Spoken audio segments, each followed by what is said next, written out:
بسم اللہ الرحمن الرحیم۔ السلام علیکم ناظرین، آپ میرا یوٹیوب چینل دیکھ رہے ہیں حقیقت پلس۔ اسرائیل کو تسلیم کرنے سے کیا ہوگا؟ مجھے بچپن سے ہی اخبارات وغیرہ پڑھنے کی عادت اور بڑوں کی باتیں سننے کا کافی شوق تھا۔ گفتگو خاص سیاسی ہو یا پھر موضوع بحث بین الاقوامی معاملات، غالباً 5ویں جماعت کی بات ہے کہ ایک دفعہ میں نے اپنے والد سے مسئلہ فلسطین کے بارے میں پوچھا کہ ہمارا اسرائیل کے ساتھ جھگڑا کیا ہے۔ میرا خیال تھا کہ وہ قبلہ اول کی بات کریں گے، یہودیوں کے مظالم کے بارے میں بتائیں گے یا پھر امریکہ کو مورد الزام ٹھہرائیں گے، مگر انہوں نے مجھ سے ایک سوال کیا کہ اگر میری چھوٹی بہن کو کوئی مارے گا تو میں کیا کروں گا۔ ظاہر ہے کہ میرا جواب یہی تھا کہ میں اپنی بہن کی مدد کروں گا اور اس کو مارنے والے سے بچاؤں گا۔ اس کے جواب میں میرے والد نے نہایت اختصار کے ساتھ پورا مسئلہ مجھے ان الفاظ میں یوں سمجھا دیا کہ فلسطینی ہمارے بھائی ہیں اور اسرائیل ان پر ظلم کر رہا ہے۔ حالیہ دنوں میں جب اوپر تلے ایک ایک کر کے عرب ممالک اسرائیل کے آگے جھکتے چلے جا رہے ہیں، مجھے اپنے والد کی یہ بات یاد آ رہی ہے۔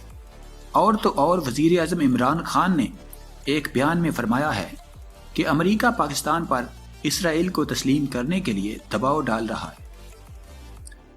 عوامی حلقوں میں پاکستان اسرائیل تعلقات ہمیشہ سے ہی شدید ناپسندیدہ سمجھے جاتے ہیں، جبکہ اس کے برعکس لبرل طبقات کہیں چھپتے چھپاتے تو کہیں اسٹیبلشمنٹ دھیمے سروں میں گاہے بگاہے اسرائیل کی بھارت کے ساتھ بڑھتی قربت کی آڑ لیتے ہوئے اسرائیل کو تسلیم کرنے کی بات کرتے رہتے ہیں۔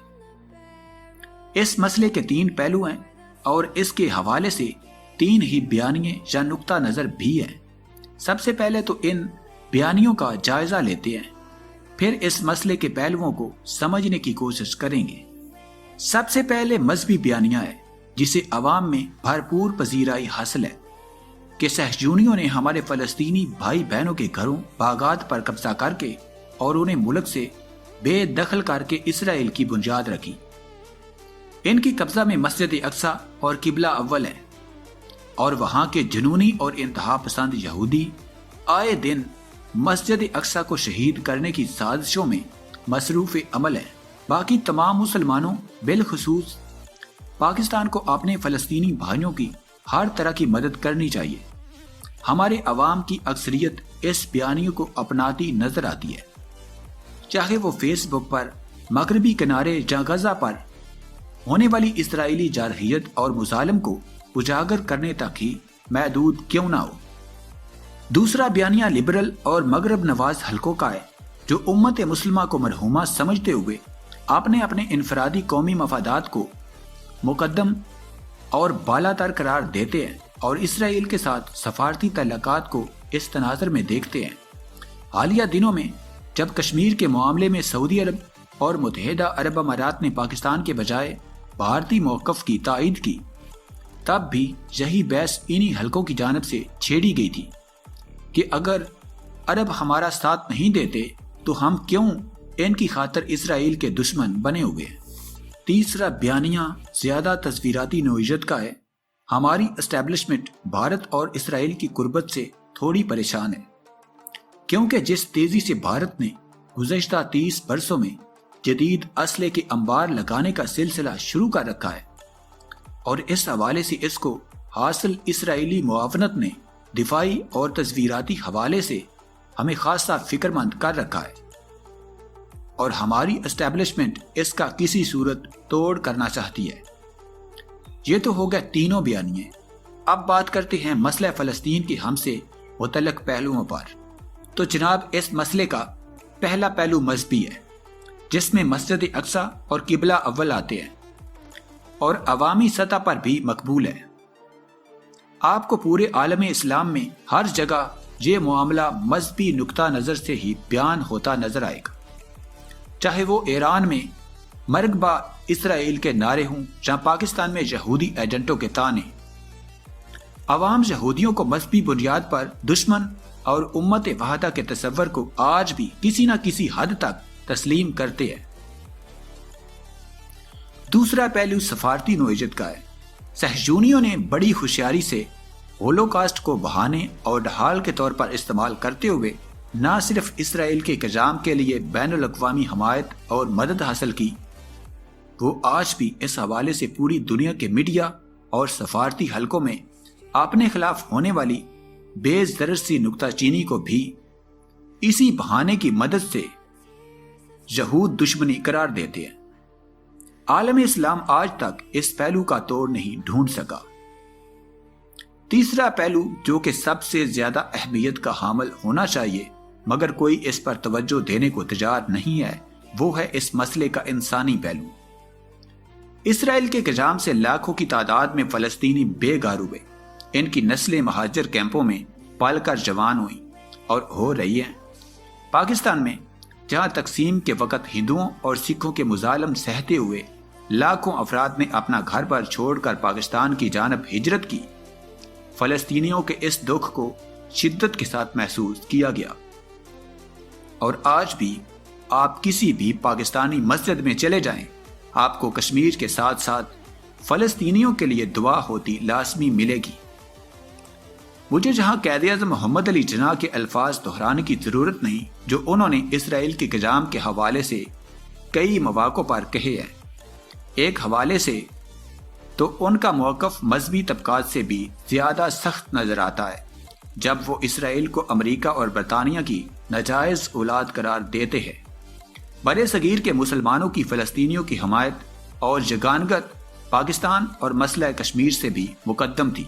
خیر، اس تمام پس منظر کے بعد آتے ہیں اصل سوال پر کہ کیا پاکستان کو اسرائیل کے ساتھ سفارتی تعلقات استوار کر لینے چاہیے یا نہیں، اور بالفرض اگر ہم نے تسلیم کر بھی لیا تو ہمیں کیا فائدہ ہوگا۔ پہلے اسٹیبلشمنٹ والے بیانیے کی بات کرتے ہیں، نہ تو ہماری معیشت کا حجم بھارت کی معیشت جتنا ہے اور نہ ہی ہماری مارکیٹ اتنی بڑی ہے کہ اسرائیل کو ہم بھارت سے دور کر دیں، جیسے کہ بھارت نے سعودی عرب کو ہم سے دور کیا ہے۔ سعودی عرب کا چین کی طرح سے بھارت کے ساتھ کوئی براہ راست جھگڑا بھی نہیں ہے، مگر ان دونوں کی وہاں ہونے والی سرمایہ کاری پاکستان کے مقابلے میں کئی گنا زیادہ ہے۔ یہ صرف بھارت کی معیشت اور منڈی کے حجم کا اثر ہے۔ اب اس صورتحال میں اگر کوئی یہ کہتا ہے کہ ہمارے اسرائیل کو تسلیم کر لینے سے وہ بھارت سے دور ہو جائے گا تو وہ احمقوں کی جنت میں رہتا ہے۔ سعودی عرب جس کی سیکیورٹی امریکہ کے بعد پاکستان کی مرہون منت ہے، وہ بھی معاشی معاملات میں ہمیں گھاس نہیں ڈال رہا ہے، تو اسرائیل بھارت کو ناراض کرنے کا خطرہ کیوں کر مول لے گا؟ اور آپ سب نے دیکھ ہی لیا ہے کہ بھارت اپنی معیشت کو سفارتکاری میں بھرپور طریقے سے استعمال کر رہا ہے۔ جیسا کہ جب مہاتیر محمد نے مسئلہ کشمیر کی بات کی تو بھارت نے ملائیشیا سے پام آئل کی خریداری بند کر دی تھی۔